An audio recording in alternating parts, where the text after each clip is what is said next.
The air above Hill 2500 was thick with the metallic tang of nitrogen propellant and the stench of burning oil. The date was February 24, 1940-5. An American assault team had reached the mouth of a Japanese cave entrance, a dark aperture that smelled of stale sweat and gunpowder.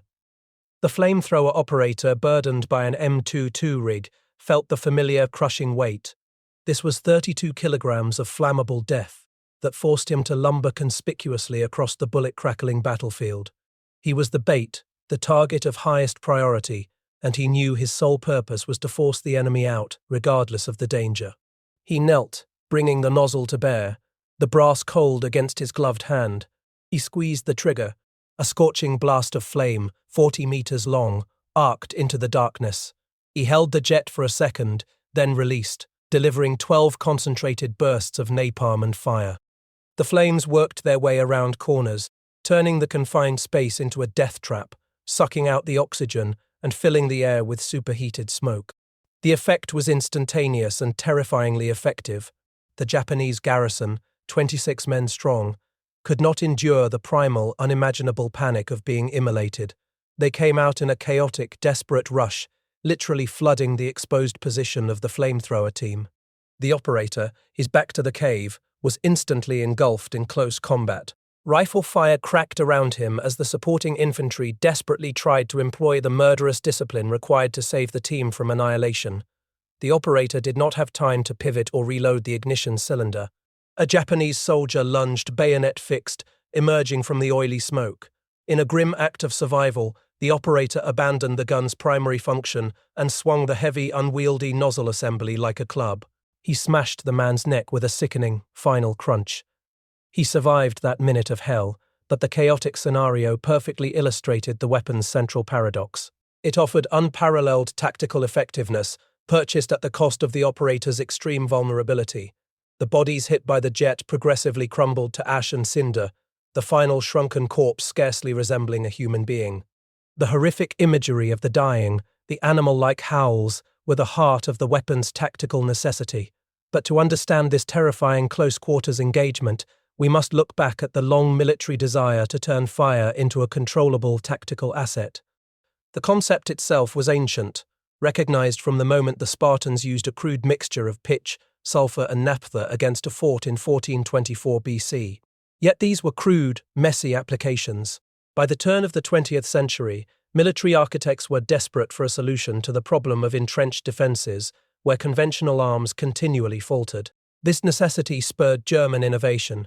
In 1901, Richard Fiedler formalized the destructive potential, patenting a mechanism for producing large tactical masses of flame.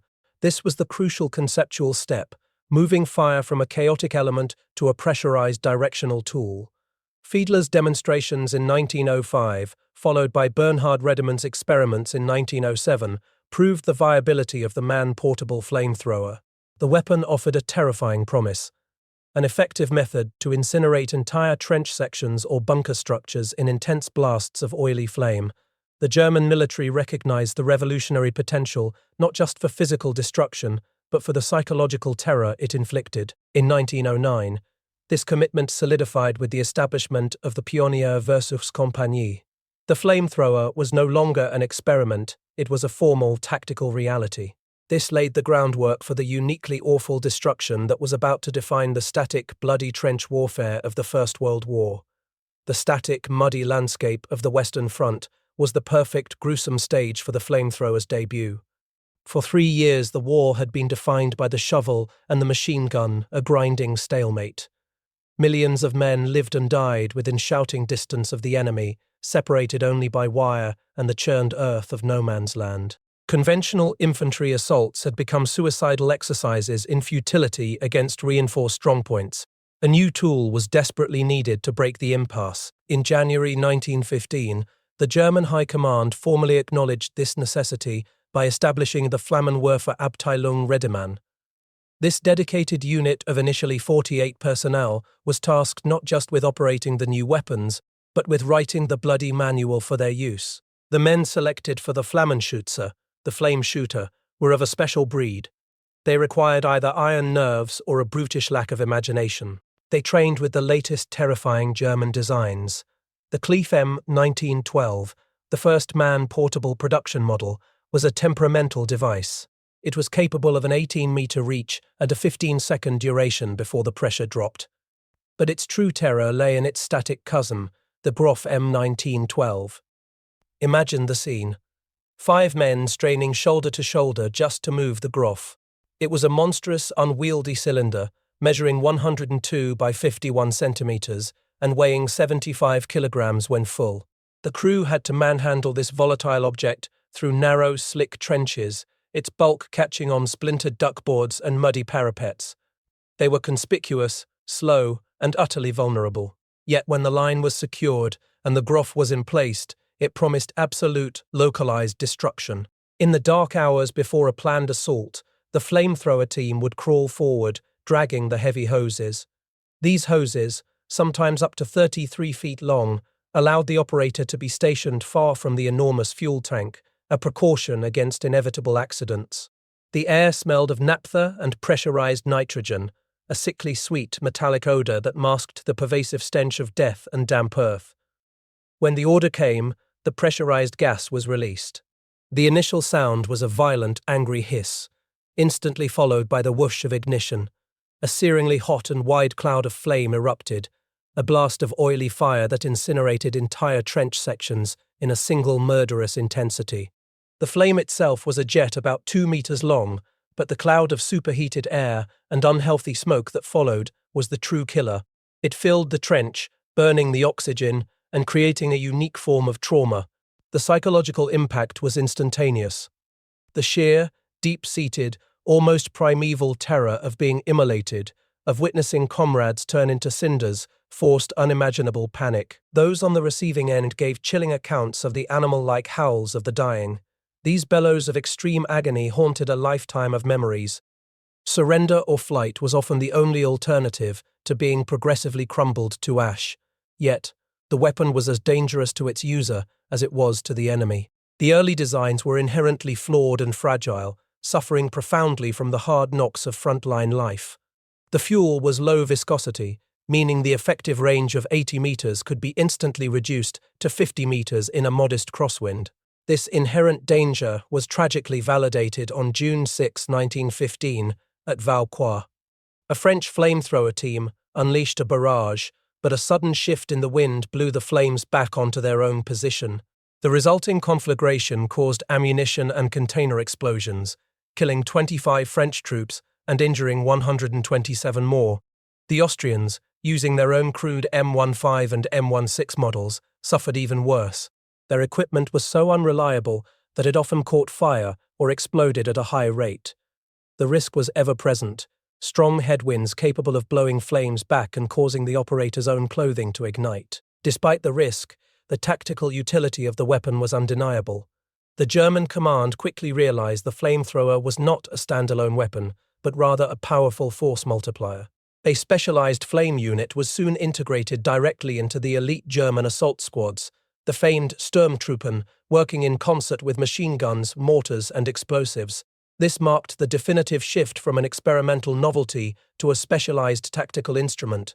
A core German pioneer battalion conducted 160 actions in 1916, validating the weapon's terrifying effectiveness in clearing fortified positions where artillery had utterly failed. The flamethrower operator, lumbering conspicuously across the battlefield, became the most reviled and respected figure on the line. His short lifespan was considered a fair trade-off for the crushing psychological advantage he offered the assaulting infantry. When the Great War ended and the terms of the Treaty of Versailles were imposed, the victors understood the unique horror the Germans had unleashed. The severe restrictions placed on Germany's ability to develop or possess certain weapons were a clear recognition of the flamethrower's perceived barbarity. This forced its continued development deep into the shadows. The world had seen the future of close-quarters combat, and it burned with an oily, persistent fire. The restrictions imposed by the Treaty of Versailles could suppress the German army, but they could not extinguish the idea of tactical flame. While German development was pushed underground, the concept of the flamethrower had already taken root globally. The French, through their Schilt companies established in May 1915, had mastered the art of using specialized flame weapons to torch trenches and clear fortified underground structures. The Russians, too, had quickly adopted the technology, forming dedicated flamethrower detachments by July 1916. They produced over 11,000 man-portable units by 1917, integrating them into their chemical warfare infrastructure. The crucial lesson of the Great War was clear. Where conventional bombardment failed against deep entrenched positions, fire succeeded. This realization did not escape the attention of the United States. As Europe once again began to slide toward total war in the late 1930s, intelligence reports filtering across the Atlantic about renewed European flamethrower use spurred a rapid, focused U.S. investment. Co-opting expertise from fire extinguisher manufacturers, the U.S. military remarkably produced the M1 prototype by October 1940. This clunky assemblage of two side-by-side fuel tanks and a gas cylinder signaled America's belated entry into the fire war. Yet these early designs, whether German, Russian, or American, shared a critical flaw rooted in the very nature of their fuel. The crude mix of oil and petrol produced a wide, fanning flame that was easily dispersed by wind and quickly consumed, often failing to hold on to the target. The destructive reach was severely tempered by practical limitations. This deficiency became the focus of intense chemical research, leading to the single greatest revolution in the weapons history, the invention of napalm. Napalm, a mixture of aluminum naphthenate and aluminum soap of coconut fatty acids, was not just fuel, it was a weapons system upgrade. This glutinous substance transformed the mechanics of fire. It was sticky, adhering to targets like a second skin, burning with an intense, persistent heat, and proving far harder to extinguish than thin oil. The thickener allowed the high-pressure system to deliver a far more accurate, concentrated stream. The wide, chaotic flame cloud of the early models was replaced by precise jets of almost pencil-thin fuel and flame arcing out through narrow apertures.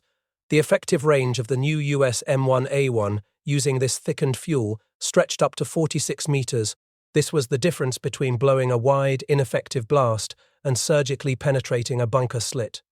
The new fuel dramatically increased the lethality of the man-portable flamethrower, but it did not solve the operator's fundamental problem, his extreme vulnerability. He remained a man lumbering conspicuously across a bullet-swept field, a walking target with a highly volatile tank strapped to his back. The solution to this tactical paradox was simple: encase the weapon and its operator in steel. The flamethrower had to become a combined arms asset.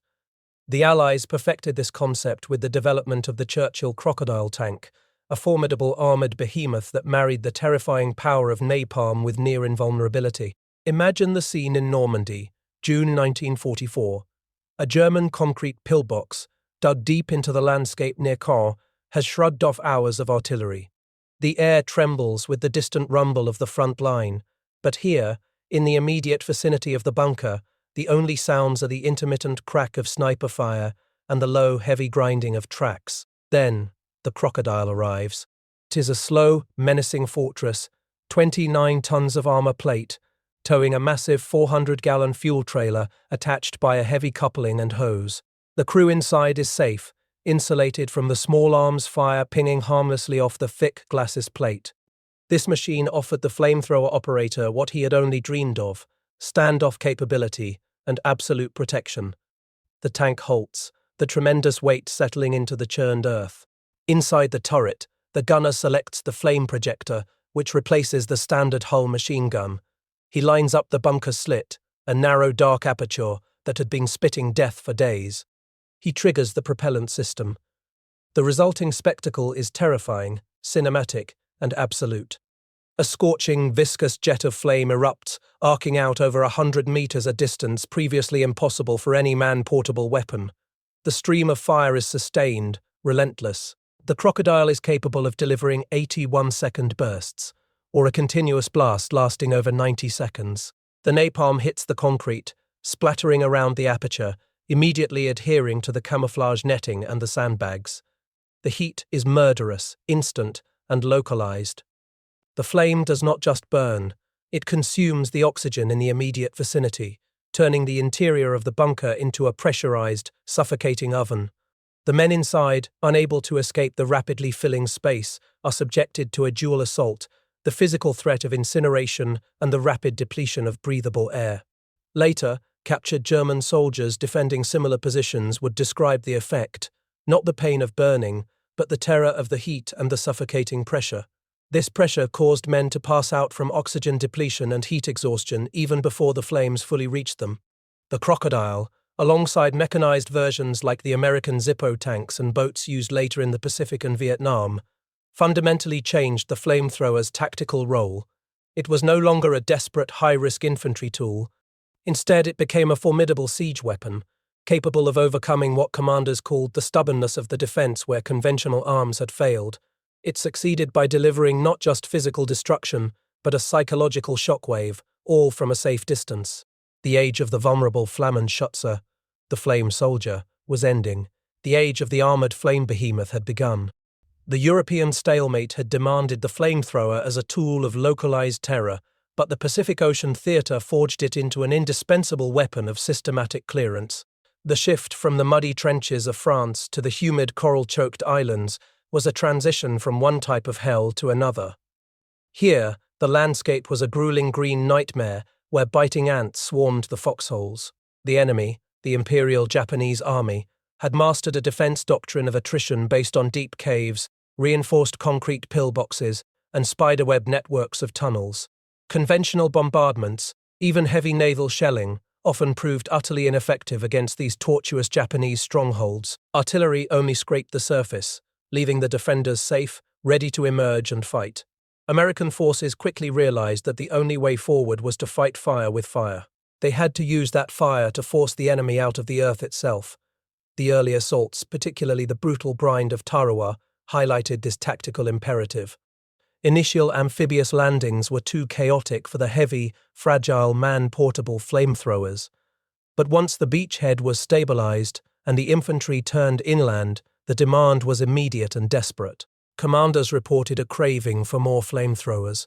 They recognized that only the superheated blast could neutralize positions that had swallowed entire companies of riflemen. The development of napalm had delivered the necessary physical punch. This glutinous fuel was hard to extinguish and capable of delivering a precise, high-velocity jet. But the price of delivering that jet remained astronomical. The man-portable M22 flamethrower, weighing around 32 kilograms when filled, was a heavy burden in the suffocating tropical heat. The operator, the American flame soldier, had to possess nerves of steel to approach within pistol range of an alert and resistant enemy. On Biak Island in 1944, the relentless humidity made the operation a physical ordeal long before the shooting started. Marine Corporal Thomas Rourke felt the damp, chafing pressure of the straps against his sweat-soaked back. The heavy, bulky tanks of fuel and gas made him lumber conspicuously through the dense, tangled jungle. The pervasive odor of stagnant water and rotting vegetation mixed with the sharp, metallic tang of the nitrogen propellant. Rourke's objective was a small, black aperture, a cave entrance that smelled of stale gunpowder and human waste, nestled beneath a coral overhang. Supporting riflemen laid down a continuous, cracking barrage of fire. They were attempting to suppress any Japanese soldier aiming specifically for the conspicuous cylinder on Rourke's back. He knew the grim calculus. His life expectancy was measured in minutes, perhaps seconds, if he was unsupported. His survival hinged entirely on the absolute trust he placed in the men covering him. He knelt, bringing the E4 gun up. He was close enough now to hear muffled shouts from within the rock. He squeezed the trigger. The pyrotechnic cartridge ignited, followed by the angry hiss of gas and the terrifying whoosh of the thickened fuel stream. The scorching blast of flame arced out, a pencil-thin jet of fire penetrating deep into the cave's darkness.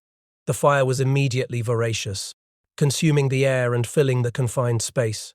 The flames bounced off the angles of the cave walls, working their way around corners, creating a searingly hot and wide cloud of flame. The immediate goal was not always to incinerate. It was to create a lethal, oxygen-eating environment. Inside the cave, defenders would quickly succumb to asphyxiation. Carbon monoxide poisoning felled them even when they thought they were safe from the physical fire, turning the position into a death trap. Rourke delivered a sustained burst, then released the trigger, the residual heat washing back over him. He started to rise, his eyes scanning the surrounding jungle for counterattackers. That was when the sound came. It was not the whoosh of his own weapon, but a sharp, localized clang, followed by a sudden, violent hiss of depressurization. A stray bullet, likely from a Japanese rifleman firing from a side aperture, had penetrated the nitrogen cylinder of his M1 flamethrower. Rourke felt the concussion, a sudden, blinding shockwave. Miraculously, the fuel tank itself had not ruptured. The high-pressure gas escaped into the air, rendering the weapon instantly useless, but saving Rourke's life. He was alive, though his weapon was dead, a grim reminder of the volatility he carried. The close-quarters danger of the operation was always amplified by the potential for shrapnel or a bullet to turn the operator's essential equipment into a bomb. The incident underscored the inherent fragility of the flamethrower, a mechanically temperamental beast that required specialized logistics and constant maintenance, yet its tactical effect was undeniable. The heat, the smoke, and the deep-seated, almost primal terror of being immolated forced the enemy from their cover. The Japanese soldiers, unable to endure the suffocating hell, began to bolt from secondary exits. They ran straight into the waiting fire of the supporting riflemen. It was a methodical system of support fire, flame, and demolitions, later perfected at Iwo Jima. Riflemen protected the flame, and the flame, in turn, allowed the demolition teams to operate. This relentless, specialized application in the Pacific cemented the flamethrower's reputation. It was the only effective answer to the fortified cave system, succeeding where artillery and bombs had failed. But the cost was measured not just in fuel and steel, but in the unique psychological burden carried by the operator. He was the man who delivered the most brutal death imaginable. If he fell into enemy hands, the retribution was swift and absolute. Captured flamethrower operators like snipers faced a high likelihood of being executed out of hand. This was a grim acknowledgement of the inhumane side of warfare and the unique terror they inflicted. His short, dangerous existence defined the peak utility of the man-portable flame weapon. The operator, his name lost to the general report, was breathing hard, the metallic tang of nitrogen and the acrid stench of napalm smoke burning in his throat. He had just delivered his 12th burst into the black mouth of the cave on Hill 2500 Luzon. The resulting chaos was exactly the calculated murderous effect the Marines had trained for. The cave was a furnace, choked with superheated air and oily smoke. The Japanese garrison, 26 men, had not been incinerated in place but flushed out. They were driven into unimaginable panic by the fear of being burned alive. They erupted from the cave entrance, not as a disciplined fighting force, but as a terrified, flooding torrent of men, screaming and stumbling, their eyes wide with confusion and desperation. They were literally flooding around the flamethrower team's position. The operator, still burdened by the M22 strapped to his back, was instantly exposed. He was too close, within pistol range, and the enemy was on him before he could drop the gun assembly. This was the moment of maximum vulnerability. This was the point where the flamethrower's tactical genius met its existential flaw. The assault team, however, had been trained for this exact moment. The flushing out effect demanded a response of murderous discipline from the supporting infantry. Corporal Rourke, his rifle braced against the jagged rock, did not hesitate. He ignored the easy targets farther down the hill. He focused his fire solely on the immediate desperate threat swarming the flamethrower team. The sharp, rapid crack of M1 Garams mixed with the deep thump of the BAR.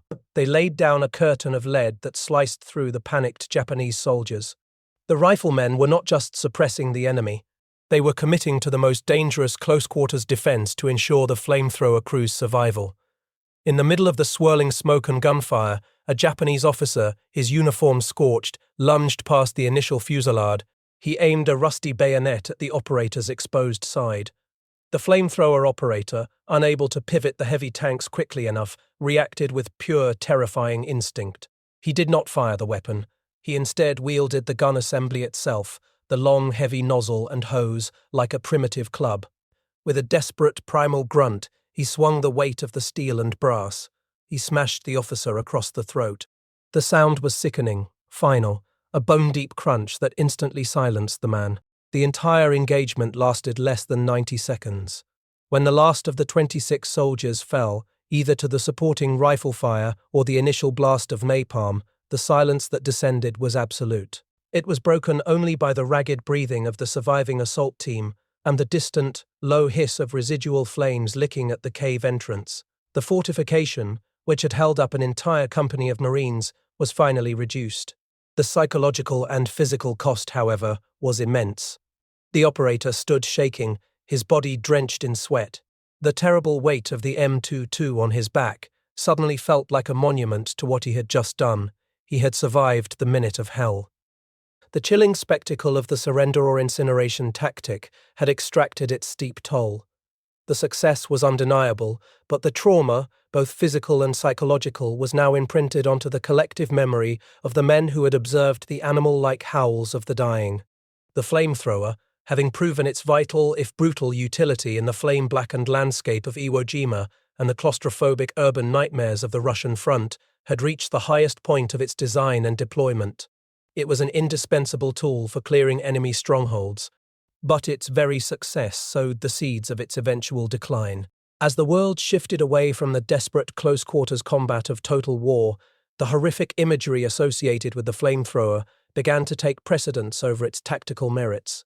The escalating use of napalm, particularly during the Vietnam War, and the subsequent global broadcast of the incineration of people and structures by airdropped napalm cemented the weapon's association with the inhumane side of warfare. The flamethrower became a demonic, fiery motif of all that was wrong with the conflict. This fueled a profound public outcry and ethical reckoning. The political fallout was unavoidable. The weapon that required men of iron nerves now demanded a societal consensus that was rapidly dissolving. Why risk the political fallout of flame operations when new technology offered similar effects without the visceral, close-range brutality? The advent of highly accurate, long-range precision munitions provided the answer. Weapons like the Javelin offered precision strikes from miles away. They achieved bunker reduction without requiring a man to lumber within pistol range of the enemy.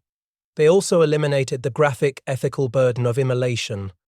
The limitations of the man-portable flamethrower, its limited range, its temperamental mechanics, the specialized logistics required for its thickened, non-pourable fuel suddenly seemed insurmountable in a world moving toward high-tech sanitized warfare. This steady journey towards being unacceptable culminated in a formal, institutional decision. In 1978, the U.S. Department of Defense issued a directive to cease the tactical use and significant technical development of traditional man-portable flamethrowers. The weapon was relegated solely to the burning of foliage and obstacles. This effectively signaled the end of its era as an infantry assault weapon. The flamethrower did not disappear entirely. Its persistent, unconventional application was demonstrated by the IRA's use of the Soviet LPO-50 in 1989. Its psychological potency was later reaffirmed by Russian forces in Chechnya using the Shmal. These incidents underscored the weapon's continued ability to shock and destroy in localized conflict. But the trajectory was clear. The flamethrower's evolution, from the crude, volatile pitch and sulfur mixtures of antiquity to the precise napalm-fueled jet of the M22, reflected a tragic societal failure to control destructive technological advancement. It also reflected an evolving, often painful, understanding of the acceptability of warfare's most brutal instruments. The legacy of the Flammenschütze was profound, a technological achievement inextricably linked to profound human terror and the animal-like howls of the dying. It remains a dark chapter in the history of infantry warfare. If you value these historical accounts, please subscribe to the channel and like this video. It helps us preserve these stories. And please, share your own memories or thoughts in the comments below.